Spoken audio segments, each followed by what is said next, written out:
spoilerios about spoilerios. Let's roll. Hello, I'm Sean Baker. Welcome to another edition of Evolution of the Arm. Episode 7 dropped last night. I needed a day to think over my responses to this episode, so here we go. So we start with Jerry Horn in the woods high. Great scene, funny as hell. Cut to Ben, who now looks exactly like David Letterman to me in Letterman's prime. Also funny.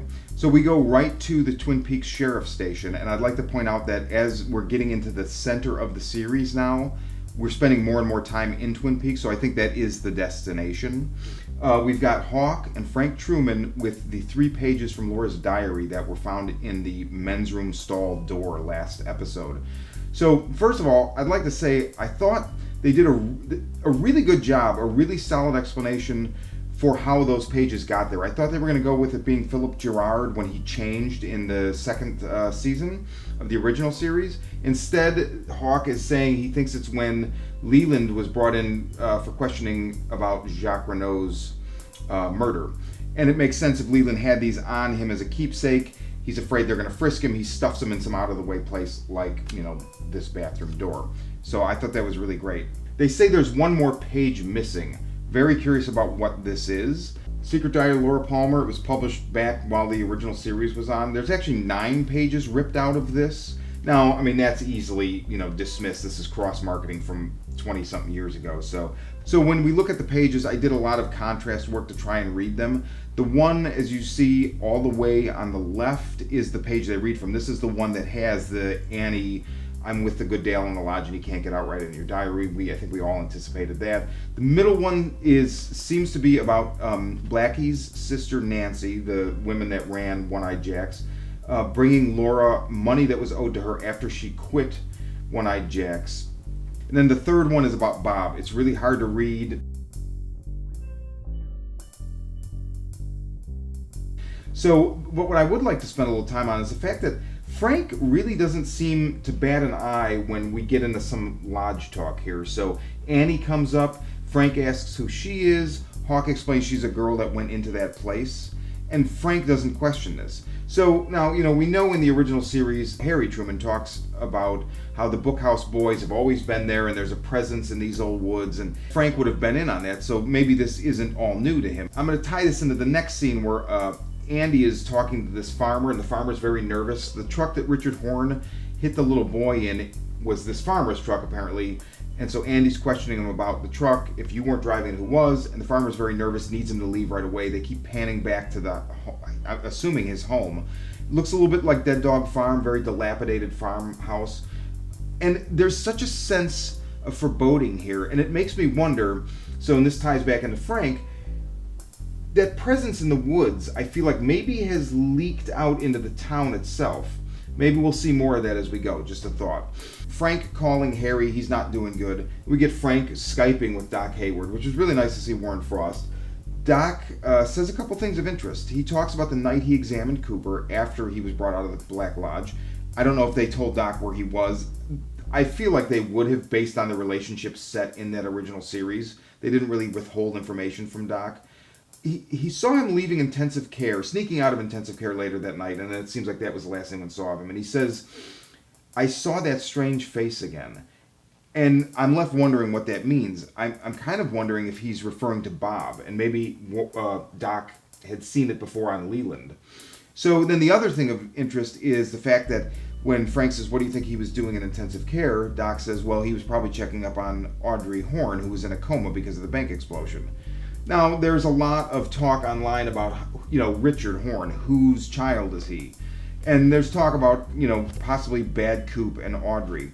A little creepy to think that Audrey might have been in a coma and Bad Coop had done something. But is the show implying this, or am I reading it into it? I think I'm reading it into it, but I thought it was worth mentioning. So then we go from Twin Peaks to Buckhorn, South Dakota. We get Lieutenant Knox. She's there with Detective McClay and the coroner. They look at Major Briggs' body again, and this is where we get a bomb dropped. So Major Briggs died 5 to 6 days ago, and he was in his 40s. Not possible, right? As Colonel Riley tells Lieutenant Knox on the phone, he would be in his 70s if he was still alive. So we have to ask, was Garland brought to the Black Lodge?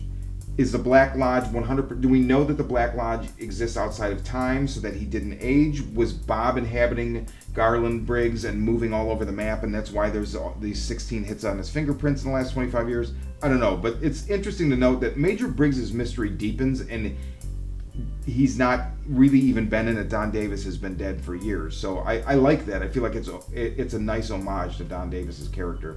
And then my favorite scene, I think, in the series so far, Lieutenant Knox is on the phone in the hallway, and in the background was we get a sonic aberration that kind of escalates, causes a general sense of unease, as David Lynch is so good at doing, and then we get this blurred dark figure moving in, approaching Knox. We can't see who it is, and then finally we see, and it's the dirty man from the cell when Andrew Lillard's character was put there for the murder of Ruth Davenport back in the first or second episode.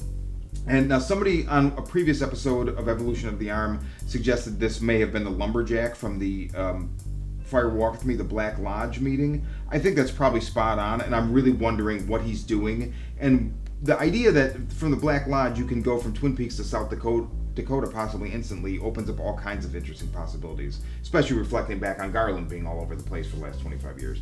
Now we go to Diane. This scene was a little anticlimactic for me, not because I didn't like it, and not because I don't like Laura Dern's portrayal of Diane, but I realize it's because we don't know anything Diane knows. We don't know anything Gordon knows or Albert knows about kind of what they're talking about, and it's a little frustrating, but it's going to pay off. So we get a lot of Diane time. They talk her into going with them to the federal penitentiary to talk to Bad Coop. There's this bizarre scene where Gordon does the "I'm very, very excited to see you again, old friend" on Tammy Preston's fingers. Talks about some palmistry stuff. I googled this, the spirit finger. I don't know how this ties in yet. If anybody has any thoughts, please let me know. I broke the "I'm very, very excited" thing down into an anagram and ran it through an anagram reader online, and I got nothing. So, but that would have been too easy, right? Okay, I want to point out Diane's interview with Bad Coop. This is the same as when Gordon and Albert interviewed him. His face doesn't quite look right. It looks, there's something about the way the black hair and the shadows and then the face sits on it. And I think what it is I'm looking at this face, I'm thinking, he's still, now since we've seen that morph that they did last episode with Bob, where they superimposed Frank Silva's face in with Kyle MacLachlan's, I think that's what we're seeing here. I think this whole scene, when we're seeing him, it's both faces. And it's fascinating, and it's eerie as hell, right? A little bit later, we go, the warden and Cooper, Bad Cooper, have a meeting, and Cooper throws out a bunch of stuff, talks about the dog leg that was in the trunk in South Dakota. He talks about Joe McCluskey. He talks about Mr. Strawberry. I'm pretty sure we're not really going to get any revelation on this stuff. I think this is just basically a mystery that's not going to be solved, because what it does is it tells us Bad Coop knows something about the warden so that he can get what he wants. Now, whether he knows it directly because he set him up or because of experience, how many pies does he have his hands in the criminal world, or if there's some, extrasensory thing that goes along with being from the Black Lodge. But so then we go to Dougie. This was insane. I didn't know how this was going to play out. I said last week I thought for sure we were going to see the return of Cooper when Ike the Spike showed up.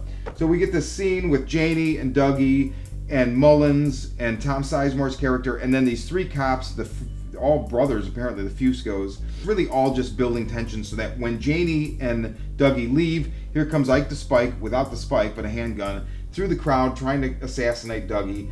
And we actually do get Cooper for a moment where he just kicks Ike's ass. As he's doing it, where from the ground the arm pops up and he's yelling, "Squeeze his hand off, squeeze his hand off." And I really don't know how to interpret this. It was so totally insane. Ike runs away. Will he be back? And then there's this moment where Janie's hugging Dougie and he's looking at the sky, and I thought, this is Cooper, and it didn't happen. Then we go to this scene in the Great Northern with Ben Horne and Beverly, Ashley Judd's character, with the hum. Two theories. Now, the keychain, is it because it was in the Black Lodge for so long that it's making this hum? But what is it about the Great Northern? Is it the wood? We saw Josie become a spirit of the wood. Margaret the log lady, has a spirit in her log. Is this somehow tying into that? We don't know. It's interesting, though. We get Jean-Michel Renaud talking about two blondes that he prostituted out, thus establishing he's doing exactly what his family has done for, decades, he says, and he's using the Roadhouse to front illegal operations. Is one of the blondes Becky, Shelley's daughter? I don't know. Hopefully not, but maybe.